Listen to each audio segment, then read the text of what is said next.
Amendments சட்ட சீர்திருத்தம் அப்படின்னு என்ன தெரிஞ்சுக்கலாங்களா?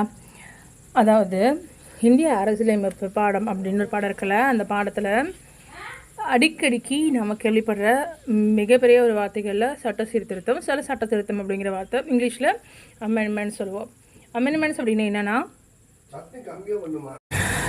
இந்தியாவுக்கு தேவையான நலத்திட்டங்களை வந்துட்டு மசோதாக்களாக அறிமுகம் செய்து பாராளுமன்றத்தில் அறிமுகம் செய்த பின்பு அது சட்டமாக இயற்றப்படும் போது அந்த சட்டம் வந்துட்டு அதாவது நிலைப்பாடு மாறாமல் இயல்பான வாழ்க்கைக்கு பொருத்தப்பட்டு எல்லா வகையிலையும் உதவியாக இருக்கிற மாதிரி அமல்படுத்தப்படும் போது, ஒருவேளை வருங்காலத்திலேயோ இல்லை அமல்படுத்தப்பட்ட அந்த குறிப்பிட்ட காலகட்டத்திலேயோ இல்லை குறுகிய காலகட்டத்திலோ அமல்படுத்தப்பட்ட குறுகிய காலகட்டத்திலோ இல்லை தொலைதூர காலகட்டத்திலோ பார்த்தோம்னா இந்த சட்டத்தால் சில தீமைகள் இருக்கிறது. அதாவது பாசிபிலிட்டிஸ் இல்லை, ஃபேவரபிள் கண்டிஷன் இருக்காது, ஒரு சார்பு இருக்குது.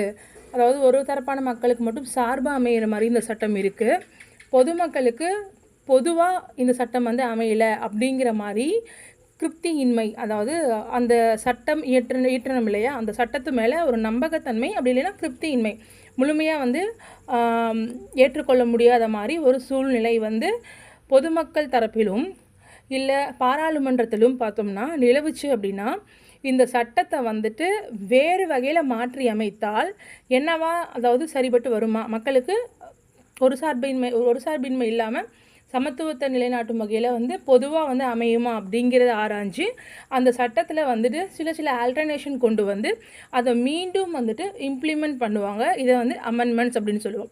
இது வாடிக்கையாக நடக்குமான்னு கேட்டால் ஃப்ரீக்வெண்ட்டாக, ஒகேஷ்னலாக நடக்கும். ஃப்ரீக்வெண்ட்டாக கிடையாது, ஒகேஷ்னலாக நடக்கும். சொல்லப்போனால் இப்போது இந்த அரசியலமைப்பு சட்டம் இயற்றப்பட்ட அந்த காலகட்டத்தில் இருந்து இப்போ வரையிலும் பார்த்தோம்னா நிறைய அமெண்ட்மெண்ட்ஸ் எல்லாமே பண்ணியிருக்காங்க. ஏன் பண்ணியிருக்காங்கன்னா, காலம் மாற மாற சட்டத்தோட நிலைப்பாடுகள் மாறிக்கிட்டே இருக்கும்.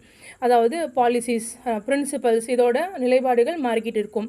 மக்களோட இயல்ப வாழ்க்கையை பொறுத்து தான் அவங்களோட எல்லா நடவடிக்கைகளும் அமையும். அதனால் மக்களால் ஈடுபடக்கூடிய ஒரு அரசாங்கம், அதாவது மக்களால் செய்யக்கூடிய ஒரு ஆட்சியை கொடுக்கக்கூடிய இந்த மக்களாட்சி முறையான அரசாங்கத்தில் இந்திய அரசாங்கத்தில் சட்ட திருத்தம் அப்படிங்கிறது இன்றியமையாததாகவே இருக்குது. இப்போ ஏதோ ஒரு பிரச்சனை இருக்குன்னா அந்த சட்டத்தை நம்ம மாடிஃபிகேஷன் பண்ணிக்கலாம். ஸோ அன்மாடிஃபைடாக பண்ணாமலாம் இருக்க தேவையில்லை. ஆல்ரெடி இருக்கிற சட்டமாக இருந்தாலும் சரி, இப்போ ஏற்றக்கூடிய சட்டமாக இருந்தாலும் சரி, அதை மாடிஃபை பண்ணி மீண்டும் அமெண்ட்மெண்ட் பண்ணலாம் அப்படிங்கிற விஷயத்தை தான் நம்ம அதாவது சட்ட சீர்திருத்தம் அப்படின்னு நம்ம சொல்லுவோம். ஓகேங்களா? தேங்க்யூ.